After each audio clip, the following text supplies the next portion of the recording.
ಓಂ ನಮೋ ಭಗವತೆ ಛಂದಸಾಂ ವೃಷಭಾಯ ವೇದವ್ಯಾಸಾಯ. ನಮೋ ಭಗವತೆ ಅಂಬ್ರಹ್ಣ್ಯೈ. ನಮೋ ದೇಹೇಂದ್ರಿಯ ಪ್ರಾಣಂ ಮನೋಭಿಮಾನಿನೇ ಪ್ರಾಣಾಯ. ಸರ್ವೇಭ್ಯೋ ದೇವೇಭ್ಯಃ ಮುಖ್ಯ ವ್ಯಾಖ್ಯಾಕೃದ್ಭ್ಯಃ ಸಂಶಯಚ್ಛಿದ್ಭ್ಯಶ್ಚ ನಮೋ ನಮಃ. ಶ್ರೀ ಗುರುಭ್ಯೋ ನಮಃ. ಅಥಾತಃ ಭಾಗವತಸ್ಯ ಆದ್ಯೇ ಸ್ಕಂಧೆ ಚತುರ್ಥೇ ಅಧ್ಯಾಯೇ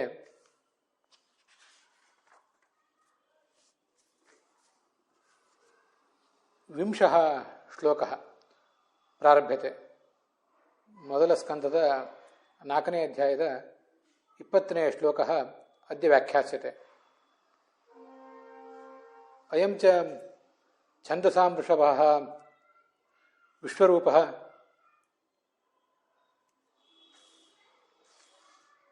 ಕಾಲೇನ ಅವ್ಯಕ್ತರಂಹಸ ಯುಗಧರ್ಮ ವ್ಯತಿಕರಂ ಭುವಿ ಪ್ರಾಪ್ತಂ ದೃಷ್ಟ್ವಾ ಸರ್ವೇಷಾಂ ಚ ಭೌತಿಕಾನಾಂ ಭಾವಾನಾಂ ಶಕ್ತಿಹ್ರಾಸಮಪಿ ಸಂಪ್ರಾಪ್ತಂ ದೃಷ್ಟ್ವಾ ದುರ್ಮೇಧಾನ್ ಹ್ರಸಿತಾಯುಷಃ ನಿಸ್ಸತ್ವಾನ್ ಅಶ್ರದ್ಧಾನಾನ್ ದುರ್ಭಗಾಂಶ್ಚ ಜನಾನ್ ಕರುಣಾಪೂರ್ಣೇನ ಮನಸಾ ವೀಕ್ಷ್ಯ ಸರ್ವವರ್ಣಾಶ್ರಮಾನಾಂ ಯತ್ ಕಲ್ಯಾಣಂ ಭವೇತ್ ತತ್ ಚಿರಂ ದಧ್ಯೌ. ಅಪಿ ಚ ಮೂಲವೇದಾತ್ ಉದ್ಧತಾಃ ಯೇ ವಿಭಾಗಾಃ ಋಕ್ ನಿಗದ ಸಾಮ ಅಥರ್ವಾಖ್ಯಾಃ ಏತೆ ಏವ ಉಪವೇದಾಃ ಇತಿ ಕಥ್ಯಂತೆ ತೇಭ್ಯ ಏವ ಋಗ್ಯಜುಸ್ಸಾಮ ಅಥರ್ವಾಖ್ಯಾನ್ ಅವಾಂತರವೇದಾನ್ ಉಜ್ಜಹಾರ. ಇತಿಹಾಸ ಪುರಾಣಂ ಚ ಪಂಚಮೋ ವೇದಃ ಇತ್ಯುಚ್ಯತೆ.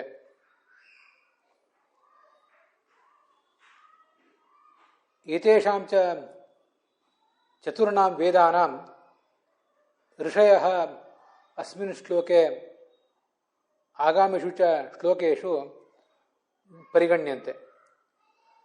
ತತ್ರ ಋಗ್ವೇದಧರಃ ಪೈಲಃ, ಋಗ್ವೇದಸ್ಯ ಪೈಲಃ ಋಷಿಃ, ಸಾಮವೇದಸ್ಯ ಕವಿಃ ಜೈಮಿನಿಃ ಋಷಿರಿಃ ಆಸ, ಯಜುಷಾಂ ನಿಷ್ಣಾತಃ ವೈಶಂಪಾಯನಃ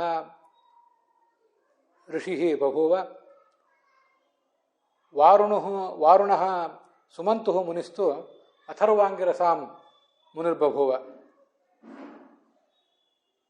ಏತೇ ಚ ಋಷಯಃ ಸ್ವಂ ಸ್ವಂ ವೇದನ್ ಅನೇಕಧಃ ಪುನಃ ಪುನಃ ವ್ಯಸ್ಯನ್ ಶಿಷ್ಯೈಃ ಪ್ರಶಿಷ್ಯೈಃ ತಚ್ಛೈಶ್ಚೈಶ್ಚ ಏತೆ ಸರ್ವೇಪಿ ವೇದಾಃ ಬಹುಶಾಖಿನಃ ಸಂಬಭೂವುಃ. ತಥಾ ಚ ದುರ್ಮೇಧಾಃ ಅಪಿ ಪುರುಷಾಃ ಏತಾನೇವ ವೇದಾನ್ ಧರಂತಿ. ಏವಂ ಕೃಪಣವತ್ಸಲಃ ವ್ಯಾಸಃ ಸರ್ವಮಪಿ ಶಾಸ್ತ್ರಂ ವ್ಯವಸ್ಥಾಪಯಾಮಾಸ.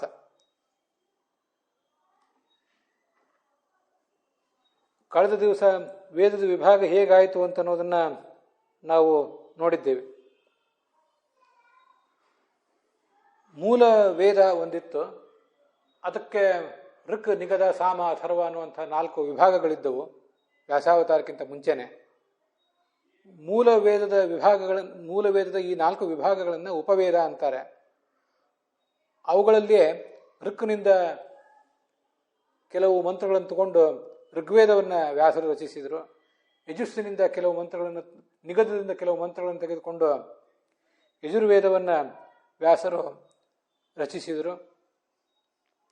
ಮುಂದೆ ಸಾಮದಿಂದ ಕೆಲವು ಭಾಗಗಳನ್ನು ತೆಗೆದುಕೊಂಡು ಸಾಮವೇದವನ್ನು, ಹೀಗೆ ಅಥರ್ವವೇದವನ್ನು ಕೂಡ ರಚಿಸಿದರು. ಹೀಗೆ ವ್ಯಾಸಾವತಾರಕ್ಕಿಂತ ಮುಂಚೆಯೂ ಕೂಡ ಋಗ್ ನಿಗದ ಸಾಮ ಅನ್ನುವಂಥ ವಿಭಾಗ ಇತ್ತು. ಅದನ್ನೇ ಮತ್ತೆ ಹೆಚ್ಚು ನಿಖರವಾಗಿ ವ್ಯವಸ್ಥೆಗೆ ಒಳಪಡಿಸಿದರು ವ್ಯಾಸರು. ಇದು ನಮ್ಗೆ ಗೊತ್ತಿರುವಂತೆ. ಈ ಮುಂದಿನ ಶ್ಲೋಕಗಳಲ್ಲಿ ಆಯಾ ವೇದಗಳಿಗೆ ಋಷಿಗಳು ಯಾರು ಅಂತ ವರ್ಣಿಸ್ತಾರೆ. ಈ ಭಾಗವತದಲ್ಲಿ ಬಂದಂತಹ ಈ ವಿಷಯ ಅಲ್ಲದೇನೆ ಮಹಾಭಾರತ ತಾತ್ಪರ್ಯ ನಿರ್ಣಯದಲ್ಲಿ ಮತ್ತು ಋಗ್ಭಾಷ್ಯದಲ್ಲಿ ಆಚಾರ್ಯರು ಏನು ವರ್ಣನೆ ಮಾಡಿದ್ದಾರೆ ಅಂತನ್ನುವುದೆಲ್ಲವನ್ನು ಕೂಡ ನಾವೀಗ ನೋಡಬೇಕಾಗಿದೆ. ಋಗ್ವೇದಕ್ಕೆ ಪೈಲ ಋಷಿ, ಸಾಮವೇದಕ್ಕೆ ಜೈಮಿನಿ ಋಷಿ, ಮತ್ತು ಯಜುರ್ವೇದಕ್ಕೆ ವೈಶಂಪಾಯನ,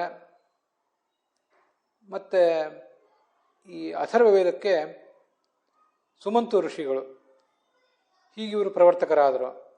ಇತಿಹಾಸ ಪುರಾಣಗಳಿಗೆ ಈ ರೋಮಹರ್ಷಣರು ಪ್ರವರ್ತಕರಾದರು. ಪಿತಾಮೇ ರೋಮಹರ್ಷಣ ಅಂತ ಹೇಳ್ತಾ ಇದ್ದಾರೆ. ಈಗ ಏನು ಕಥೆ ಹೇಳ್ತಾ ಇದ್ದಾರೆ, ಶೌನಕಾದಿಗಳಿಗೆ ಕಥೆ ಹೇಳ್ತಾ ಇದ್ದಾರೆ. ಇವರೊಬ್ಬ ಸೂತರು. ಇವರ ತಂದೆ ರೋಮಹರ್ಷಣ ಸೂತ ಅಂತ ಒಬ್ಬರಿದ್ರು. ಅವರ ಆ ರೋಮಹರ್ಷಣರ ಮಗರಾದ್ದರಿಂದ ಇವರಿಗೆ ರೌಮಹರ್ಷಣಿ ಅಂತ ಹೆಸರು. ಆ ರೋಮಹರ್ಷಣರ ಮೂಲಕ ಪುರಾಣ ಪ್ರವಚನ ಕೇಳುವವರಿಗೆ ರೋಮಾಂಚನ ಆಗುವಂತಿತ್ತು. ಅದಕ್ಕಾಗಿ ಅವರನ್ನು ರೋಮಹರ್ಷಣ ಅಂತ ಹೀಗೆ ಹೇಳ್ತಿದ್ರು. ಅವರು ಇತಿಹಾಸ ಮತ್ತು ಪುರಾಣಗಳನ್ನೆಲ್ಲವನ್ನು ಕೂಡ ಪ್ರವರ್ತಿಸಿದರು ವ್ಯಾಸರ ಆಜ್ಞೆಯಂತೆ.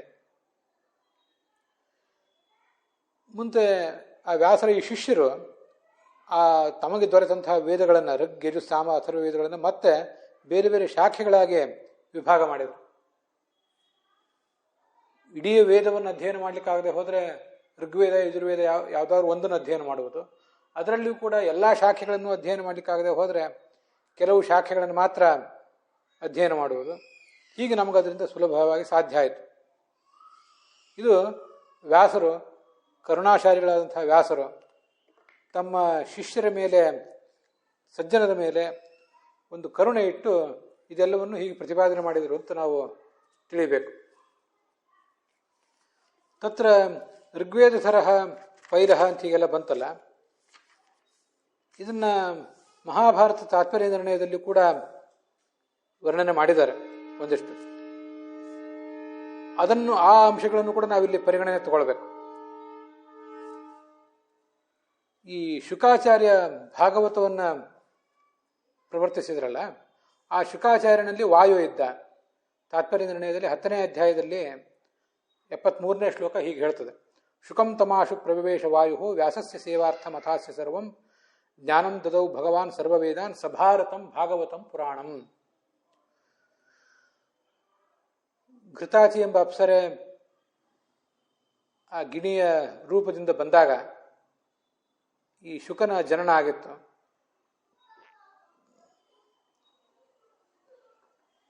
ಆ ಘೃತಾಚಿಯ ಅಪೇಕ್ಷೆಯಂತೆ ಆ ಮಗನಿಗೆ ಶುಕ ಅಂತಲೇ ಹೆಸರಿಟ್ರು. ಆ ಶುಕ ಅಷ್ಟು ದೊಡ್ಡ ಜ್ಞಾನಿ ಆಗಲಿಕ್ಕೆ ಏನು ಕಾರಣ ಅನ್ನುವುದನ್ನು ತಾತ್ಪರ್ಯ ನಿರ್ಣಯದಲ್ಲಿ ಹೇಳ್ತಾರೆ. ಅವನಲ್ಲಿ ವಾಯುವಿನ ಆವೇಶ ಇತ್ತು. ಅವನು ಸರ್ವಜ್ಞನೂ ಕೂಡ ಆಗಿದ್ದ. ಅವನಿಗೆ ಭಾಗವತ ಮೊದಲಾದ ಎಲ್ಲ ಪುರಾಣಗಳನ್ನು ಕೂಡ, ಸರ್ವ ವೇದಗಳನ್ನು ಕೂಡ ಆತನಿಗೆ ಉಪದೇಶ ಮಾಡಿದರು. ಇದು ಆ ಶುಕನ ಮಹತ್ವ. ಮುಂದೆ ಈ ಪೈಲ ಋಗ್ವೇದಕ್ಕೆ ಪ್ರವರ್ತಕ ಆಗಿದ್ದ ಅಂತ ನಮ್ಗೆ ಗೊತ್ತಿದೆ. ಅದಕ್ಕೆ ಸಂಬಂಧಪಟ್ಟಂತೆ ತಾತ್ಪರ್ಯ ನಿರ್ಣಯದಲ್ಲಿ ಹೀಗೆ ಹೊಂದಿದೆ: ಶೇಷೋತ್ತ ಪೈಲಂ ಮುನಿಮಾವಿಷತ್ತದ ವಿಷ ಸುಮಂತೋಮಪಿ ವಾರುಣಿಂ ಮುನಿಂ ಬ್ರಹ್ಮಾವಿಷತ್ತಮುತ ವೈಶಂಪಾಯನಂ ಚಕ್ರೇಥ ಚಕ್ರಶ್ಚ ಜೈಮಿನಿ ಮಥಾವಿಷತ್ ಪ್ರಭು ವಟಾವಿಷತ್ ವಿಭು ಅಂತ. ಶುಕನಲ್ಲಿ ವಾಯುವಿನ ಆವೇಶ ಹೇಗಿತ್ತೋ ಹಾಗೆ ಋಗ್ವೇದಕ್ಕೆ ಪ್ರವರ್ತಕನಾದಂಥ ಪೈಲ ಮುನಿಯಲ್ಲಿ ಶೇಷನ ಆವೇಶ ಇತ್ತು. ಹೀಗೆ ಪೈಲ ಮುನಿಯಲ್ಲಿ ಆವೇಶ ಮಾಡಿ ಶುಕ ಆ ಋಗ್ವೇದವನ್ನು ಅಧ್ಯಯನ ಮಾಡಿದ ವ್ಯಾಸರ ಮೂಲಕ. ಹಾಗೆ ಜಗತ್ತಿಗೆ ಅದನ್ನು ಮುಂದುವರಿಸಿದ ಕೂಡ. ವೀಷ ಸುಮಂತುಮಪಿ ವಾರುಣಿಂ ಮುನಿಂ, ವರುಣಪುತ್ರನಾದ ಸುಮಂತು ಅಂತ ಮುನಿ, ಅವನಲ್ಲಿ ಗರುಡ ಪ್ರವೇಶ ಮಾಡಿದ. ಅವನು ಸಾಮವೇದಕ್ಕೆ ಪ್ರವರ್ತಕನಾದ. ಭಾಗವತದಲ್ಲಿಯೂ ಕೂಡ ಸುಮಂತರು ವಾರುಣೋ ಮುನಿಹಿ ಅಂತಲೇ ಬಂದಿದೆ. ಅವನು ಅಥರ್ವಾಂಗಿರಸಾಂ ಪ್ರವರ್ತಕನಾಗಿದ್ದ. ಬ್ರಹ್ಮಾವಿಷತ್ತಮುಥ ವೈಶಂಪಾಯನಂ ಶಕ್ರಶ್ಚ ಜೈಮಿನಿಂ ಅಥಾವಿಷತ್ ಪ್ರಭು.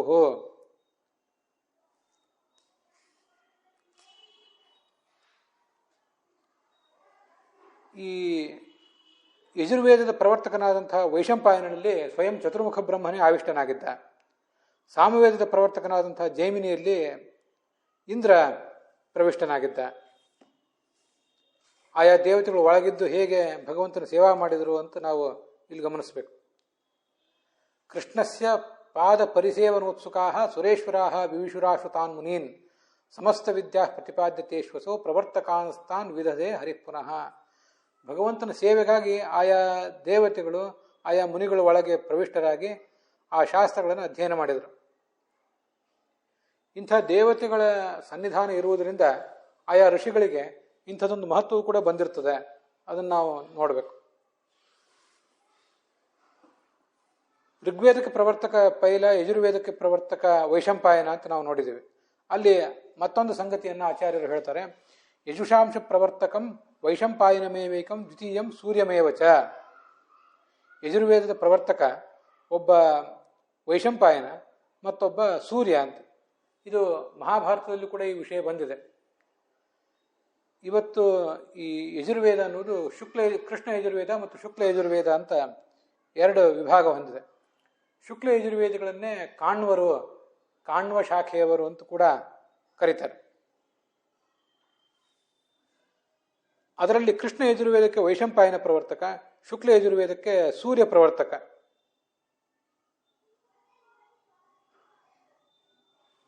ಇಲ್ಲಿ ಯಜುರ್ವೇದಕ್ಕೆ ಪ್ರವರ್ತಕರಾದಂತಹ ವೈಶಂಪಾಯನರು ಮತ್ತು ಮುಂದೆ ಸೂರ್ಯನು ಕೂಡ ಅದಕ್ಕೆ ಪ್ರವರ್ತಕ ಆಗಿದ್ದು ಹೇಗೆ ಅಂತನ್ನುವುದನ್ನು ಮಹಾಭಾರತದಲ್ಲಿ ಮತ್ತು ಇತರ ಪುರಾಣಗಳಲ್ಲಿ ಕೂಡ ಒಂದು ಕಥೆಯ ಮೂಲಕ ನಾವು ತಿಳ್ಕೊಳ್ಬೇಕು. ವೈಶಂಪಾಯನರು ಒಂದು ಬಾರಿ ಯಾವುದೋ ಒಂದು ಕಾರ್ಯಕ್ರಮಕ್ಕಾಗಿ ಹಿಮಾಲಯದ ದುರ್ಗಮ ಪರಿಸರದಲ್ಲಿ ಹಾದು ಹೋಗ್ತಾ ಇದ್ರು. ಆ ಇಕ್ಕಟ್ಟಾದ ದಾರಿಯಲ್ಲಿ ಎದುರುಗಡೆ ಒಬ್ಬ ಬಾಲಕ ಅವರಿಗೆ ಸಿಕ್ಕ. ಇಬ್ಬರೂ ಅಲ್ಲಿ ಹಾದು ಹೋಗುವ ಪ್ರಯತ್ನ ಮಾಡಿದಾಗ ಆ ಬಾಲಕ ಕಾಲು ಜಾರಿ ಪ್ರಪಾತಕ್ಕೆ ಬಿದ್ದು ಮರಣಿಸಿಬಿಟ್ಟ. ವೈಶಂಪಾಯನರಿಗೆ ದುಃಖ ಆಯಿತು. ಮುಂದೆ ತಮ್ಮ ಕೆಲಸ ಮುಗಿಸ್ಕೊಂಡು ತಮ್ಮ ಶಿಷ್ಯರ ಬಳಿಗೆ ಬಂದರು. ನಡೆದದ್ದನ್ನೆಲ್ಲ ಹೇಳಿದರು. ನನಗೊಂದು ಹೀಗೆ ಬ್ರಹ್ಮಹತ್ಯಾ ದೋಷ ಬಂದಿದೆ, ಅದನ್ನು ನೀವೆಲ್ಲರೂ ಕೂಡ ಪರಿಹರಿಸಬೇಕು. ಅದಕ್ಕಾಗಿ ಪ್ರಾಯಶ್ಚಿತ್ತ, ಜಪ, ತಪ ಇತ್ಯಾದಿ ಅನುಷ್ಠಾನ ಮಾಡಬೇಕು ಅಂತ. ಆಗ ಅವರ ಶಿಷ್ಯ ಯಾಜ್ಞವಲ್ಕ್ಯರು ಹೇಳಿದರು, ಇವರೆಲ್ಲರೂ ಶಿಷ್ಯರು ಯಾಕೆ ಮಾಡಬೇಕು, ನಾನೊಬ್ಬನೇ ಮಾಡ್ತೇನೆ. ಎಲ್ಲರಿಗೂ ಅದನ್ನು ಮಾಡುವಂಥ ದೊಡ್ಡ ಜವಾಬ್ದಾರಿ ಯಾಕೆ, ನಾನೊಬ್ಬನೇ ಮಾಡ್ತೇನೆ ಅಂತ ಅಂದರು ಯಾಜ್ಞವಲ್ಕ್ಯರು. ಆಗ ವೈಶಂಪಾಯನರು ಕೋಪಗೊಂಡವರಂತೆ ವರ್ತಿಸಿ ಅವನಿಗೆ ಹೇಳಿದರು, ನೀನೊಬ್ಬನೇ ಇದಕ್ಕೆ ತಕ್ಕ ಪ್ರಾಯಶ್ಚಿತ್ತವನ್ನು ಮಾಡುವಂಥ ಶಕ್ತಿ ಉಳ್ಳವನಾಗಿದ್ದಿ ಅಂತ ನಿನಗೆ ಅಹಂಕಾರ ಇರುವುದಾದರೆ ನೀನು ನನ್ನ ಶಿಷ್ಯನಾಗಿರಬೇಡ, ಹೊರಟೋಗು. ನನ್ನ ಹತ್ರ ಕಲಿತದ್ದು ವೇದವನ್ನೆಲ್ಲವನ್ನು ಕೂಡ ಹೊರಹಾಕಿ ನೀನು ಹೊರಟೋಗು ಅಂತ ಯಾಜ್ಞವಲ್ಕ್ಯರಿಗೆ ವೈಶಂಪಾಯನರು ಆದೇಶಿಸಿದರು.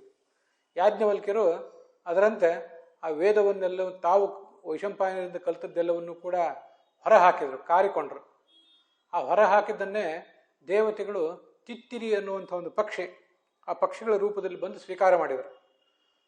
ತಿತ್ತಿರಿ ಅನ್ನುವ ಪಕ್ಷಿಗಳು ಆ ದೇವತೆಗಳು ಅವರ ಮೂಲಕ ಬಂದಿದ್ದರಿಂದ ತೈತ್ರೀಯ ಶಾಖಾ, ಯಜುರ್ವೇದದ ತೈತ್ರೀಯ ಶಾಖಾ ಅದನ್ನೇ ಕೃಷ್ಣ ಯಜುರ್ವೇದ ಅಂತ ಕರೀತಾರೆ. ಅದರಲ್ಲೇ ರುದ್ರಾಧ್ಯಾಯ ಮೊದಲಾದವುಗಳು ಬರೋದು. ಮುಂದೆ ಯಾಜ್ಞವಲ್ಕ್ಯರು ಸೂರ್ಯನನ್ನು ಪ್ರಾರ್ಥಿಸಿದರು. ಸೂರ್ಯ ಅವರಿಗೆ ಪ್ರಸನ್ನನಾಗಿ ಈ ವೇದಗಳನ್ನು ಉಪದೇಶಿಸಿದ. ಸೂರ್ಯನಿಂದ ಬಂದಿದ್ದರಿಂದ ಅದಕ್ಕೆ ಶುಕ್ಲ ಯಜುರ್ವೇದ ಅಂತ ಹೀಗೆ ಹೆಸರು ಬಂತು. ಹೀಗದು ಶುಕ್ಲ ಯಜುರ್ವೇದ ಆಯಿತು. ವೈಶಂಪಾಯನರದು ಕೃಷ್ಣ ಯಜುರ್ವೇದ ಆಯಿತು.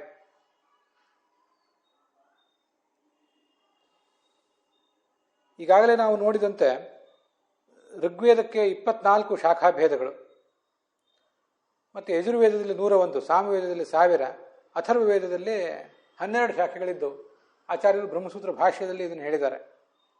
ಆದರೆ ಕ್ರಮವಾಗಿ ಅವೆಲ್ಲ ಲುಪ್ತ ಆಗ್ತಾ ಹೋದವು. ವ್ಯಾಕರಣ ಮಹಾಭಾಷ್ಯದಲ್ಲಿ ಪತಂಜಲಿ ಹೇಳುವಂತೆ 21 ಋಗ್ವೇದದಲ್ಲಿ, 101 ಯಜುರ್ವೇದದಲ್ಲಿ, 1000 ಸಾಮವೇದದಲ್ಲಿ, 9 ಅಥರ್ವವೇದದಲ್ಲಿ ಅಂತ ವರ್ಣನೆ ಮಾಡಿದ್ದಾರೆ. ಕ್ರಮವಾಗಿ ಅವುಗಳ ಸಂಖ್ಯೆಯು ಕೂಡ ಕಡಿಮೆ ಆಗ್ತಾ ಬಂದಿದೆ. ಈಗ ಋಗ್ವೇದದಲ್ಲಿ ಕೇವಲ 3 ಶಾಖೆಗಳು ಉಳಿದಿವೆ, ಶಾಕಲ, ಭಾಷ್ಕಲ ಮತ್ತು ಸಾಂಖ್ಯಾಯನ ಅಂತ. ಕೃಷ್ಣ ಯಜುರ್ವೇದದಲ್ಲಿ ತೈತ್ರಿಯ, ಮೈತ್ರಾಯಣೀಯ ಮತ್ತು ಕಾಠಕ ಅನ್ನುವ ಶಾಖೆಗಳು ಉಳಿದಿವೆ. ಅದರಲ್ಲಿ ಈಗ ನಿಮ್ಮೆದುರಿಗೆ ಕೂತ್ಕೊಂಡಿರುವಂಥ ನಾನು ಯಜುರ್ವೇದದ ಕೃಷ್ಣ ಯಜುರ್ವೇದದ ತೈತ್ರಿಯ ಶಾಖೆಯವನು.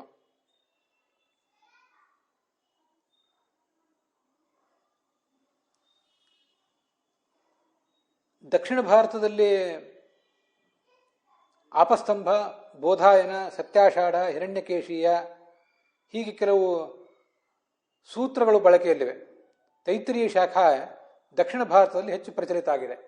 ಕೃಷ್ಣ ಯಜುರ್ವೇದದ ತೈತ್ರಿಯ ಶಾಖಾ ಇದೆಲ್ಲ ಇರುವುದು ಈ ದಕ್ಷಿಣ ಭಾರತದಲ್ಲಿ ಹೆಚ್ಚು.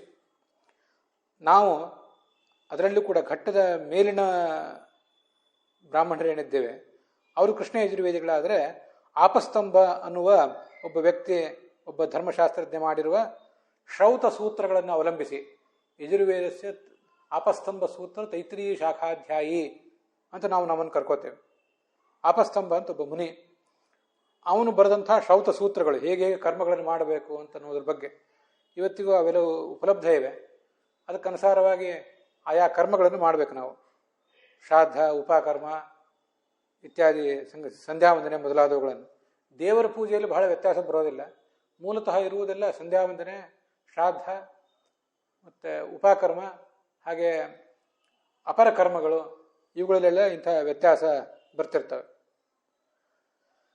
ಹೀಗೆ ಈ ಕೃಷ್ಣ ಯಜುರ್ವೇದದಲ್ಲಿ ತೈತರೀಯ, ಮೈತ್ರಾಯಣೀಯ ಮತ್ತು ಕಾಠಕ ಅಂತಿದೆಯಲ್ಲ, ಅದರಲ್ಲಿ ತೈತರೀಯ ಅನ್ನುವುದು ದಕ್ಷಿಣ ಭಾರತದಲ್ಲಿ ಉಪಲಬ್ಧ ಇದೆ.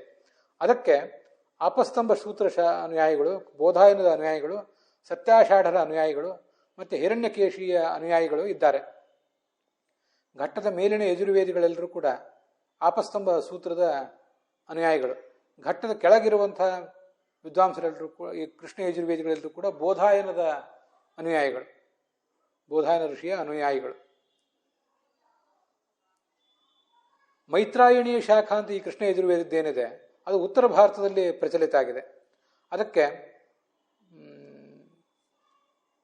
ಮತ್ತೊಂದು ಬೇರೆ ಈ ಶ್ರೌತ ಸೂತ್ರ ಇದೆ.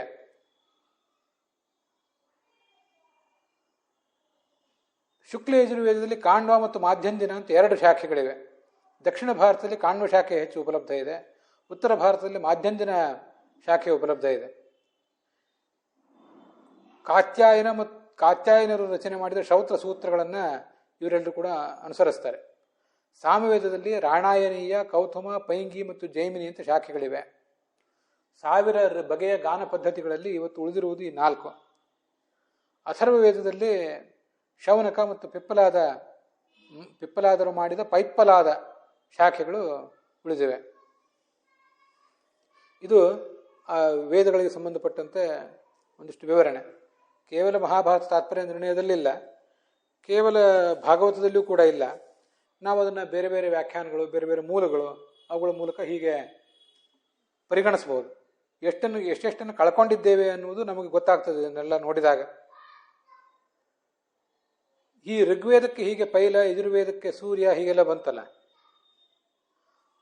ಇದೇ ವಿಷಯಕ್ಕೆ ಸಂಬಂಧಪಟ್ಟಂತೆ ಋಗ್ಭಾಷ್ಯ ಹೇಳುವುದನ್ನು ಕೂಡ ನಾವು ಒಂದು ಬಾರಿ ಅವಲೋಕಿಸಬೇಕು.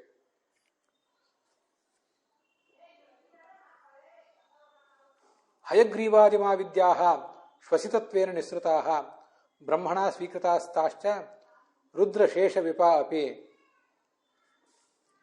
ಎಲ್ಲ ವೇದಗಳಿಗೂ ಕೂಡ ಮೂಲ ಋಷಿ, ಎಲ್ಲ ಶಾಸ್ತ್ರಗಳಿಗೂ ಕೂಡ ಮೂಲ ಋಷಿ ಈ ಹಯಗ್ರೀವ ರೂಪದ ಭಗವಂತ. ಅವನಿಂದ ಎಲ್ಲ ಶಾಸ್ತ್ರಗಳು ಕೂಡ ಹೀಗೆ ಬಳಕೆಗೆ ಬಂದವು. ಅವನೇ ಎಲ್ಲವನ್ನು ಕೂಡ ಈ ಜಗತ್ತಿಗೆ ಕೊಟ್ಟ. ವೇದದ್ರಷ್ಟ ಪರಮರ್ಷಿ ಹಯಾಸ್ಯ ಪುರುಷೋತ್ತಮ ಮಂತ್ರಾಣ ಪ್ರಥಮೋ ದ್ರಷ್ಟ ಸರ್ವೇಷಾಂ ಯತ ಏವತು ಅಂತ ಇದನ್ನು ಐತರೇಯ ಉಪನಿಷತ್ತಿನ ಭಾಷ್ಯದಲ್ಲಿ ಕೂಡ ಆಚಾರ್ಯ ಹೇಳ್ತಾರೆ. ಮುನಿಸ್ತು ಸರ್ವವಿದ್ಯಾನಾಂ ಭಗವಾನ್ ಪುರುಷೋತ್ತಮ, ಋಗ್ಭಾಷ್ಯದ ಮಾತುಗಳಿವೆಲ್ಲ. ಸರ್ವವಿದ್ಯೆಗಳಿಗೂ ಕೂಡ ಮೂಲ ಋಷಿ ಈ ಭಗವಂತನೇ. ವಿಶೇಷತಶ್ಚ ಬ್ರಹ್ಮ ವಿಶೇಷತಶ್ಚ ವೇದಾನಾಂ ಯೋ ಬ್ರಹ್ಮಾಣಮಿತಿ ಶ್ರುತಿ. ಎಲ್ಲ ವೇದಗಳಿಗೂ ಕೂಡ ಅವನೇ ಋಷಿ. ಯೋ ಬ್ರಹ್ಮಾಣಂ ವಿದಧಾತಿ ಪೂರ್ವಂ ಯೋ ವೈ ವೇದಾಂಶ್ಚ ಪ್ರಹಿಣೋತಿ ತಸ್ಮೈ ತಮ್ಮ ದೇವಮಾತ್ಮಬುದ್ಧಿ ಪ್ರಕಾಶಂ ಮುಮುಕ್ಷುರ್ವೈ ಶರಣಮಹಂ ಪ್ರಪದ್ಯೆ. ಯೋ ಬ್ರಹ್ಮಾಣಂ ವಿದಧಾತಿ ಪೂರ್ವಂ. ಮೊದಲು ಈ ಬ್ರಹ್ಮನನ್ನ ಸೃಷ್ಟಿಸಿದ ಈ ಭಗವಂತ, ಮತ್ತು ಅವನಿಗೆ ಎಲ್ಲ ವೇದಗಳನ್ನು ಕೂಡ ಉಪದೇಶಿಸಿದ ಕೂಡ. ಅಂಥ ಭಗವಂತನನ್ನ ನಾನು ಶರಣು ಹೊಂದುತ್ತೇನೆ ಅಂತ ಅಲ್ಲೇ ಬಂದಿರುವಂಥ ವಿಚಾರ. ಋಗ್ವೇದಾದಿಕಂ ಅಸ್ಯೈವ ಶ್ವಸಿತಂ ಪ್ರಾಹಚಾಪರ. ಋಗ್ ಯಜುಸ್ಸಾಮ ಅಥರ್ವ ಮೊದಲಾದದ್ದೆಲ್ಲವೂ ಕೂಡ ಇವನ ಶ್ವಾಸದಿಂದಲೇ ಹೊರಗೆ ಬಂದಿದೆ. ಬೃಹದಾರಣ್ಯಕ ಉಪನಿಷತ್ತಿನಲ್ಲಿ ಆ ಮಾತಿದೆ. ಅಸ್ಯ ಮಹತೋಭೂತಸ್ಯ ನಿಶ್ವಸಿತಮೇತ ಋಗ್ವೇದೋ ಯಜುರ್ವೇದ ಸಾಮವೇದೋ ಅಥರ್ವಾಂಗಿರ ಸಹ ಇತಿಹಾಸ ಪುರಾಣಂ ವೇದ ಶ್ರೋತ್ರ ಸೂತ್ರಾಣಿ ವ್ಯಾಖ್ಯಾನಾನಿ ಇಷ್ಟಂ ಪೂರ್ತಂ ಸರ್ವಂ ಚ ಅಸ್ಯೈವ ನಿಶ್ವಸಿತಂ ಅಂತ. ಋಗ್ವೇದ ಯಜುರ್ವೇದ ಸಾಮವೇದ ಅಥರ್ವಾಂಗಿರಸ ಮತ್ತು ಇತಿಹಾಸ ಪುರಾಣ ವಿದ್ಯಾ ಉಪನಿಷದ ಶ್ಲೋಕಾ ಸೂತ್ರಾಣಿ ವ್ಯಾಖ್ಯಾನಾನಿ ಅಸ್ಯೈವೇತಾನಿ ನಿಶ್ವಸಿತಾನಿ. ಹಯಗ್ರೀವ ನಸ್ತೋ ಮುಖಾದಪಿ ನಿರಂತರ ಉದ್ಗಿರಂತಂ ಅಂತ ಹಯಗ್ರೀವನನ್ನು ವರ್ಣನೆ ಮಾಡ್ತಾರೆ. ಹಯಗ್ರೀವ ಮಂತ್ರದಲ್ಲಿ ಮೂಗಿನ ಮೂಲಕ ಮತ್ತು ಬಾಯಿಯ ಮೂಲಕ ನಿರಂತರವಾಗಿ ಶಾಸ್ತ್ರಗಳನ್ನು ಹೊರಹಾಕ್ತಾ ಇದ್ದಾನಂತ. ಎಷ್ಟು ನಮ್ಮ ಯೋಗ್ಯತೆ ಇದೆಯೋ ಅಷ್ಟನ್ನು ನಾವು ಆತನಿಂದ ಶಾಸ್ತ್ರವನ್ನು ಸ್ವೀಕಾರ ಮಾಡಬೇಕು, ಹಾಗೆ ಅರ್ಥವನ್ನು ಕೂಡ ಸ್ವೀಕಾರ ಮಾಡಬೇಕು. ಹೀಗೆ ನಿರಂತರವಾಗಿ ಹೊರಹಾಕ್ತಿರುವುದರಿಂದಲೇ ವಿಷ್ಣು ಸಹಸ್ರನಾಮ ಆತನನ್ನು ಶ್ರುತಿ ಸಾಗರ ಅಂತ ವರ್ಣನೆ ಮಾಡಿದೆ. ಸಕಲ ಶ್ರುತಿಗಳು ಅವನಲ್ಲಿ ಸಾಗರದಂತಹ ಭಗವಂತನಲ್ಲಿ ಇವೆ. ವಾಚೋ ಬಭೂವು ಋಷತಿ ಶ್ವಸತೋಸ್ಯ ನಸ್ತಃ. ಭಾಗವತದಲ್ಲಿ ಮುಂದೊಂದು ಶ್ಲೋಕ ಬರೋದಿದೆ. ಸತ್ರೇ ಮಮಾಸ ಭಗವಾನ್ ಹಯಶೀರ್ಷ ಏಷಃ ಸಾಕ್ಷಾತ್ ಸ ಯಜ್ಞಪುರುಷ ತಪನೀಯವರ್ಣ ಛಂದೋಮಯೋ ಮಖಮಯೋ ಖಿಲ ದೇವತಾತ್ಮ ವಾಚೋ ಬಭೂವು ಋಷತಿ ಶ್ವಸತೋಸ್ಯ ನಸ್ತಃ ಅಂತ ಆ ವಿಚಾರ. ಚತುರ್ಮುಖ ಬ್ರಹ್ಮ ಒಂದು ಯಾಗ ಮಾಡುವಾಗ ಅಲ್ಲಿ ಹಯಗ್ರೀವ ರೂಪದ ಭಗವಂತ ಆವಿರ್ಭವಿಸಿದ. ಆ ಹಯಗ್ರೀವನಿಗೆ 2 ವರ್ಣಗಳಿವೆ ಅಂತ ಇಲ್ಲಿ ಭಾಗವತ ಹೇಳ್ತದೆ. ತಪನೀಯ ವರ್ಣ, ಬಂಗಾರದಂತೆ ಹೊಳೆಯುವ ವರ್ಣ ಅವನು. ಆದರೆ ಅವನಿಗೆ ಶ್ವೇತವರ್ಣವೂ ಕೂಡ ಇದೆ ಅಂತ ಒಂದೇ ತುರಂಗವದನಂ ಶಿಶುಬಿಂಬ ಸಂಸ್ಥಂ ಚಂದ್ರಾವದಾತಂ ಅಮೃತಾತ್ಮಕರೈ ಸಂಬಂಧಾತ್. ಚಂದ್ರನಂತೆ ಬಿಳಿಯಾದ ವರ್ಣವುಳ್ಳವನು ಅಂತಲೂ ವರ್ಣನೆ ಮಾಡಿದ್ದಾರೆ. ಹೀಗೆ ಮೂಲ ರೂಪದಲ್ಲಿ ಬಂಗಾರದಂತೆ, ಮತ್ತೆ ಬೆಳ್ಳಿ ಅವತಾರ ರೂಪದಲ್ಲಿ ಬೆಳ್ಳಿಯಂತೆ ಅಂತ ಹೇಳಿದ್ದಾರೆ. ಅವತಾರ ರೂಪ ಅಂತಾದರೂ ಅದನ್ನ ಇಟ್ಕೊಳ್ಳಿ, ಏನಾದರೂ ಇಟ್ಕೊಳ್ಳಿ, ಅಂತೂ ಹಯಗ್ರೀವನಿಗೆ ಬಂಗಾರದ ರೂಪ ಒಂದು, ಮತ್ತೆ ಹಳದಿಯ ಮತ್ತೆ ಬಿಳಿಯ ಬಣ್ಣ ಒಂದು, ಹೀಗೆ 2 ಕೂಡ ಇವೆ. ಅದಲ್ಲದೆ ಭಗವಂತನ ಹೆಣ್ಣು ಹಯಗ್ರೀವ ರೂಪ ಹೊಂದಿದೆ. ಗಾಯತ್ರಿ ವಾ ಇದಂ ಸರ್ವಂ ಅಂತ ಈ ಛಾಂದೋಗ್ಯ ಉಪನಿಷತ್ತಿನಲ್ಲಿ ಅದನ್ನು ವರ್ಣನೆ ಮಾಡುವಾಗ ತೃತೀಯೋ ವಾಶಿ ಸಂಸ್ಥಶ್ಚ ಸ್ತ್ರೀರೂಪೋ ಹಯಶೀರ್ಷಕಃ. ಈ ಎಲ್ಲ ಮಾತುಗಳಲ್ಲಿಯೂ ಕೂಡ ಭಗವಂತನ ಒಂದು ಹೆಣ್ಣು ಹಯಗ್ರೀವ ರೂಪ ಇದೆ. ತೃತೀಯೋ ವಾಚಿ ಸಂಸ್ಥಶ್ಚ ಸ್ತ್ರೀರೂಪೋ ಹಯಶೀರ್ಷಕಃ. ಹೆಣ್ಣು ಹಯಗ್ರೀವ ರೂಪ ಅದು ಕೂಡ ಸಕಲ ಶಾಸ್ತ್ರಗಳಿಗೂ ಪ್ರವರ್ತಕ. ಭಗವಂತ ಒಬ್ಬನು ಮಾತ್ರ ಗಂಡು ಹೆಣ್ಣು 2 ರೂಪವುಳ್ಳವನು ಈ ಸೃಷ್ಟಿ ಒಟ್ಟಾರೆ ಪ್ರಪಂಚದಲ್ಲಿ. ಉಳಿದವರೆಲ್ಲರೂ ಕೇವಲ ಗಂಡಸರು ಅಥವಾ ಕೇವಲ ಹೆಂಗಸರು. ಭಗವಂತ ಒಬ್ಬ ಮಾತ್ರ ಹೆಂಗಸೂ ಹೌದು ಗಂಡಸೂ ಹೌದು. ಐತ್ರೇಯ ಉಪನಿಷತ್ತೆ ಹೇಳುವಂತೆ ಓಷ್ಠಾ ಪಿಧಾನ ನಕುಲಿ ದಂತೈ ಪರಿವೃತ ಪವಿಹಿ ಸರ್ವಸ್ಯೈ ವಾಚ ಈಶಾನ ಚಾರು ಮಾಮಪಿ ವಾದಯೇತ್ ಅಂತ ಐತ್ರೇಯ ಉಪನಿಷತ್ತಿನ ಒಂದು ಮಂತ್ರವೇ ಹೇಳ್ತದೆ. ಚಾರು ಮಾಮಿಹ ವಾದಯೇತ್. ನಾವು ಆಡುವ ಮಂತ್ರ, ನಾವು ಆಡುವ ಪ್ರವಚನ ಇದು ಇನ್ನೊಬ್ಬರ ಮೇಲೆ ನಿರೀಕ್ಷಿತವಾದ ಪರಿಣಾಮವನ್ನು ಬೀರ್ತಾ ಇಲ್ಲ ಅಂತ ಅನಿಸಿದಾಗ ಈ ಮಂತ್ರವನ್ನು ಹೇಳಬೇಕಂತ. ಸರ್ವಸ್ಯೈ ವಾಚ ಈಶಾನ, ಎಲ್ಲ ಶಾಸ್ತ್ರ ರಾಶಿಗೂ ಕೂಡ ಒಡತಿಯಾದ ರೂಪ ಇದು. ಚಾರು ಮಾಮಿಹ ವಾದಯೇತ್, ನನ್ನನ್ನು ಸರಿಯಾಗಿ ಮಾತನಾಡುವಂತೆ, ಪರಿಣಾಮಕಾರಿಯಾಗಿ ಅರ್ಥಗರ್ಭಿತವಾಗಿ ರಹಿತನಾಗಿ ಮಾತನಾಡುವಂತೆ ಅದು ನನ್ನನ್ನು ಪ್ರೇರಿಸಲಿ ಅಂತ ಅಲ್ಲಿ ಪ್ರಾರ್ಥನೆ ಇದೆ. ಹೀಗೆ ಭಗವಂತನಿಗೆ ಹಯಗ್ರೀವ ಪುರುಷ ರೂಪ ಒಂದು, ಹಯಗ್ರೀವ ಸ್ತ್ರೀ ರೂಪ ಒಂದು, ಅದೇ ಬಂಗಾರದಂತೆ ಮತ್ತು ಬೆಳ್ಳಿಯಂತೆ ಹೊಳೆಯುವಂಥ ರೂಪ ಅದು.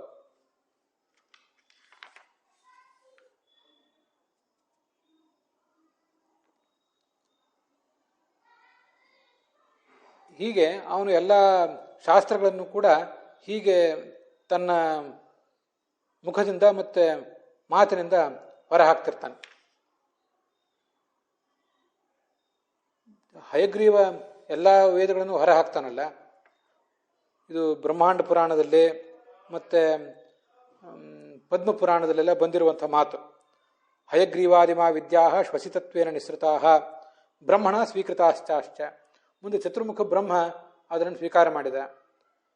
ಅವನಿಂದ ಗರುಡಶೇಷ ರುದ್ರರೆಲ್ಲ ಸ್ವೀಕಾರ ಮಾಡಿದರು, ಇಂದ್ರಾದಿ ದೇವತೆಗಳು ಸ್ವೀಕಾರ ಮಾಡಿದರು. ಮುಂದೆ ಸನಕ ಸನಂದನ ಮೊದಲಾದವರು ಕಲಿತರು, ಜಗತ್ತಿಗೆ ಉಪದೇಶಿಸಿದರು. ಪದ್ಮಪುರಾಣದಲ್ಲಿ ಹೀಗೊಂದು ಮಾತಿದೆ. ಉಕ್ತಂ ಪದ್ಮಪುರಾಣೇ ಚ ಕಪಿಲೋ ಭಗವಾನಜಃ ಪ್ರೋವಾಚ ಬ್ರಹ್ಮಣೇ ವಿದ್ಯಾ.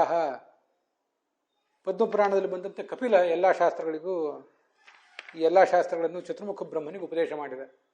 ಅದಕ್ಕೆ ನಾನು ಹಿಂದೆ ಹೇಳಿದ್ದು, ದತ್ತ, ಕಪಿಲ, ವೇದವ್ಯಾಸ ಈ ಮೂರು ರೂಪಗಳು ಕೂಡ ಜ್ಞಾನ ನಷ್ಟ ಆದಾಗ, ಅಧರ್ಮ ತಲೆ ಎತ್ತಿ ತಾಂಡವಾಡ್ತಿದ್ದಾಗ ಅಧರ್ಮವನ್ನು ಮೆಟ್ಟಿ ನಿಂತು ಧರ್ಮಕ್ಕೆ ಪುನರುತ್ಥಾನ ಕೊಡಲಿಕ್ಕಾಗಿ ಆದಂಥ ಅವತಾರಗಳು. ಅದರಲ್ಲಿ ಕಪಿಲ ಹೀಗೆ ಚತುರ್ಮುಖ ಬ್ರಹ್ಮನಿಗೆ ಎಲ್ಲವನ್ನು ಕೂಡ ಉಪದೇಶ ಮಾಡಿದ. ಮಹರ್ಷಿ ಕಪಿಲಾಚಾರ್ಯ ಅಂತ ವಿಷ್ಣು ಸಹಸ್ರನಾಮ ಅವನನ್ನು ಕೂಡ ವರ್ಣನೆ ಮಾಡಿದೆ. ಹೃದಿಸ್ಥೋ ಬಾದರಾಯಣ ಓಂಕಾರಪೂರ್ವಕಾ ವಿದ್ಯಾ ಪ್ರೇರಯತ್ ಅಖಿಲೇಶ್ವಪಿ ಸದೈವ ಬ್ರಹ್ಮಣೇ ಪೂರ್ವಂ. ಸಾತ್ವತ ಸಂಹಿತ ಅಂತ ಮತ್ತೊಂದು ಗ್ರಂಥ. ನಮ್ಮೆಲ್ಲರ ಹೃದಯದಲ್ಲಿ ವ್ಯಾಸನೆ ಇದ್ದು ಓಂಕಾರದಿಂದ ಪ್ರಾರಂಭ ಮಾಡಿ ಸಕಲ ಶಾಸ್ತ್ರಗಳನ್ನು ಕೂಡ ಹೀಗೆ ನಮಗವರು ಉಪದೇಶಿಸ್ತಾರೆ. ಗುರುವಿನಲ್ಲಿ ನಿಂತು ಅವರೇ ಉಪದೇಶಿಸ್ತಾರೆ, ಶಿಷ್ಯನಲ್ಲಿ ನಿಂತು ಅವರೇ ಅದನ್ನು ಗ್ರಹಿಸುವಂತೆ ಮಾಡ್ತಾರೆ. ಮೊಟ್ಟ ಮೊದಲು ಆ ಚತುರ್ಮುಖ ಬ್ರಹ್ಮನಿಗೆ ಅವರು ಅದನ್ನು ಉಪದೇಶಿಸಿದ್ದಾರೆ. ಭಗವಂತ ಋಷಿ, ಆ ಬಳಿಕ ಲಕ್ಷ್ಮೀದೇವಿ ಅದಕ್ಕೆ ಋಷಿ, ಆ ಬಳಿಕ ಚತುರ್ಮುಖಾದಿಗಳು ಋಷಿ ಅಂತ ಅದರ ತಾತ್ಪರ್ಯ. ಸಕರನ್ ನಿಗದ ಮಾತ್ರೇಣ ಗೃಹೀತಂ ಬ್ರಹ್ಮಣಾಖಿಲಂ. ಹರಿಯ ಒಮ್ಮೆ ಉಪದೇಶ ಮಾಡಿದ ಕೂಡಲೇ ಎಲ್ಲ ಶಾಸ್ತ್ರಗಳನ್ನು ಚತುರ್ಮುಖ ಬ್ರಹ್ಮ ಆ ವ್ಯಾಸರ ಅನುಗ್ರಹದಿಂದ ಸ್ವೀಕಾರ ಮಾಡಿಬಿಟ್ಟ. ಸಕಲ ಶಾಸ್ತ್ರಗಳನ್ನು ಹೇಗೆ ಉಪದೇಶ ಮಾಡಿದ ಪರಮಾತ್ಮ? ಎಷ್ಟು ಕಾಲ ಹಿಡಿಯಿತು ಅದಕ್ಕೆ? ಹಾಗೇನಿಲ್ಲ, ಕೆಲವೇ ಕಾಲದಲ್ಲಿ ಎಲ್ಲ ಶಾಸ್ತ್ರಗಳನ್ನು ಉಪದೇಶ ಮಾಡಿದ. ಎಲ್ಲವನ್ನೂ ಅವನು ಮೊದಲೇ ಬಲ್ಲವನಾಗಿದ್ದ. ಪ್ರಥಮ ಪ್ರತಿಪತ್ರತ್ವಾತ್ ಮುನಿರ್ಬ್ರಹ್ಮ ಅಖಿಲಸ್ಯ ಚ.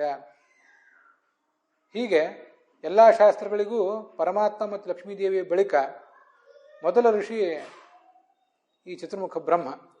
ಅದಾದ ಬಳಿಕ ಗರುಡ, ವೇದಗಳಿಗೆ ಗರುಡ. ಎಲ್ಲ ವೇದಗಳಿಗೂ ಕೂಡ ಸಾಮಾನ್ಯವಾಗಿ ಗರುಡ ಋಷಿ, ನಮಗಿದು ಗೊತ್ತಿರಬೇಕು. ಐತರೇಯ ಉಪನಿಷತ್ನಲ್ಲೂ ಕೂಡ ವೈದಿಕ ಶ್ರವಣೇ ವಿಪಹ. ಎಲ್ಲ ವೇದಗಳಿಗೂ ಗರುಡ ಸಾಮಾನ್ಯವಾಗಿ ಋಷಿ. ಹಾಗಲ್ಲದೆ ವೇದ ಶ್ರವಣ ಮಾಡಲಿಕ್ಕೆ ನಮಗೆ ಬೇಕಾದ ಶ್ರದ್ಧಾವನ್ನು ಕೊಡುವಂಥವನು ಕೂಡ, ಪ್ರೇರಣೆಯನ್ನು ಕೊಡುವಂಥವನು ಕೂಡ ಗರುಡ. ಪಂಚರಾತ್ರಗಳಿಗೆ ಶೇಷ.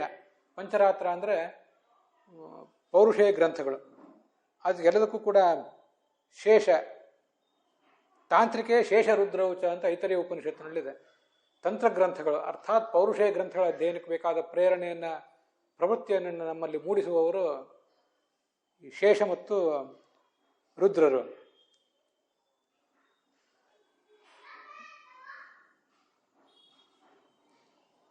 ಹೀಗೆಲ್ಲ ಆ ಪರಮಾತ್ಮನಿಂದ ಅವರು ಉಪದೇಶ ಪಡ್ಕೊಂಡ್ರಲ್ಲ. ಎಲ್ಲ ವೇದಗಳಿಗೂ ಗರುಡ ಮುಖ್ಯವಾಗಿ ಋಷಿ. ಸರಿ, ಆದರೂ ಋಗ್ವೇದಕ್ಕೆ ಋಚಾಂ ಋಷಿಸ್ತತ್ರ ಶಕ್ರಃ, ಇದು ನಮ್ಗೆ ಗೊತ್ತಿರಬೇಕು. ಪೈಲ ಋಷಿ ಅಂತ ಹೇಳಿದರೆ ಪೈಲನಲ್ಲಿ ಶೇಷ ಆವಿಷ್ಟನಾಗಿದ್ದಾನೆ, ಅದು ಸರಿ. ಆದರೂ ಕೂಡ ಋಗ್ವೇದಕ್ಕೆ ನಿರ್ದಿಷ್ಟವಾಗಿ ಈ ಇಂದ್ರ ಋಷಿ, ಯಜುರ್ವೇದಕ್ಕೆ ಸೂರ್ಯ ಋಷಿ, ಯಜುಷಾಂ ಸೂರ್ಯ ಏವಚ. ಸೋಮ ಸಾಮ್ನಾಂ ತೃತೀಯಸ್ತೆ, ಸಾಮವೇದಕ್ಕೆ ಚಂದ್ರ ಋಷಿ, ಅಥರ್ವವೇದಕ್ಕೆ ಅಗ್ನಿ ಅಥವಾ ಏಕರ್ಷಿ ಅನ್ನುವಂಥ ಒಬ್ಬ ದೇವತೆ ಅಥವಾ ಋಷಿ. ಆ ಏಕರ್ಷಿ ಅನ್ನೋದ್ರ ಬಗ್ಗೆ ಹೆಚ್ಚೇನು ವಿವರಣೆ ಕಾಣಿಸೋದಿಲ್ಲ. ಪೂಷನ್ ಏಕರ್ಷೆ ಯಮ ಸೂರ್ಯ ಪ್ರಾಜಾಪತ್ಯ ವ್ಯೂಹರಶ್ಮೀನ್ ಸಮೂಹ ತೇಜೋ ಎತ್ತೇ ರೂಪಂ ಕಲ್ಯಾಣತಮಂ ತತ್ತೇ ಪಶ್ಯಾಮಿ ಅಂತ ಆ ಏಕರ್ಷಿ ಅನ್ನುವ ಶಬ್ದ ಈಶಾವಾಸ್ಯ ಉಪನಿಷತ್ತಿನ ಒಂದು ಮಂತ್ರದಲ್ಲಿ ಬರ್ತದೆ. ಅಂತೂ ಅವನೊಬ್ಬ ಋಷಿ ಅಥವಾ ದೇವತೆ. ಇವರು ಅಥರ್ವವೇದ, ಇವರಿಬ್ಬರು ಅಗ್ನಿ ಮತ್ತು ಏಕಋಷಿ, ಇವರಿಬ್ಬರು ಕೂಡ ಅಥರ್ವವೇದದ ದೇವತೆಗಳು.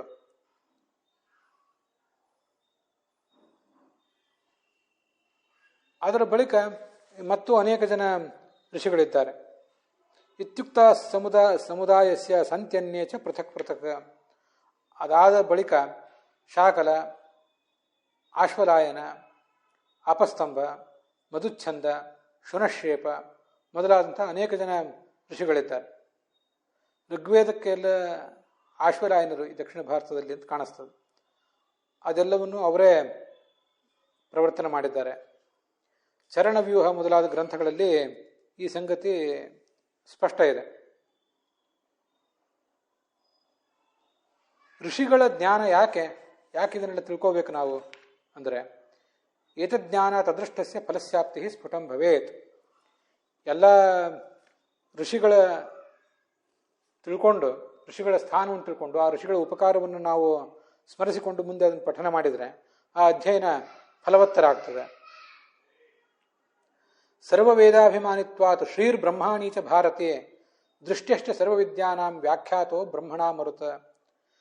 ಲಕ್ಷ್ಮೀದೇವಿ, ಸರಸ್ವತಿ ಮತ್ತು ಭಾರತೀಯರು ಕೂಡ ಸಕಲ ಶಾಸ್ತ್ರಗಳನ್ನು ಕಂಡಂತಹ ಋಷಿಗಳೇ ಆಗಿದ್ದಾರೆ. ನಾನು ಯಾಕೆ ಲಕ್ಷ್ಮೀದೇವಿ ಹೆಸರಾಗ ತಗೊಂಡೆ ಅಂದರೆ ಈ ಕಾರಣದಿಂದ. ಬ್ರಹ್ಮ ಸಕಲ ಶಾಸ್ತ್ರಗಳಿಗೂ ಋಷಿ ಅಂತ ಹೇಳಿದ್ರಿಂದ ಚತುರ್ಮುಖ ಬ್ರಹ್ಮನ ಬಳಿಕ ಮುಖ್ಯ ಪ್ರಾಣನೂ ಕೂಡ ಋಷಿ ಅಂತ ಹೀಗೆ ಹೇಳಿದ ಹಾಗಾಯಿತು. ಅವರಿಬ್ಬರು ಗುಣಗಳಲ್ಲಿ ಸಮಾನರ ಆದ್ದರಿಂದ. ಹೀಗೆ ಶೇಷನನ್ನ ಋಷಿ ಅಂತ ಹೇಳಿದ್ರಿಂದ ಶೇಷನಿಗೆ ಸಮಾನನಾದ ರುದ್ರನನ್ನು ಕೂಡ ಋಷಿ ಅಂತ ಹೇಳಿದ ಹಾಗೆ ಆಯಿತು.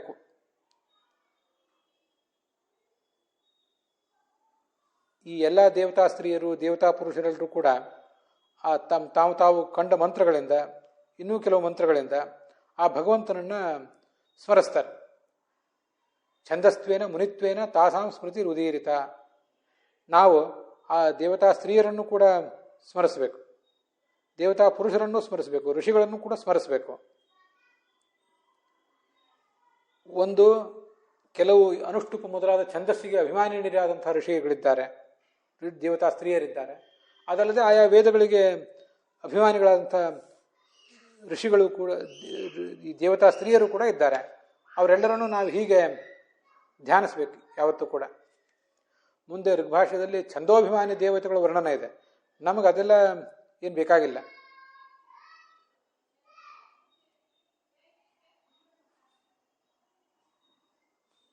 ದೇವತಾ ಸರ್ವವಿದ್ಯಾನಾಂ ಸ್ವಯಂ ನಾರಾಯಣ ಪ್ರಭು.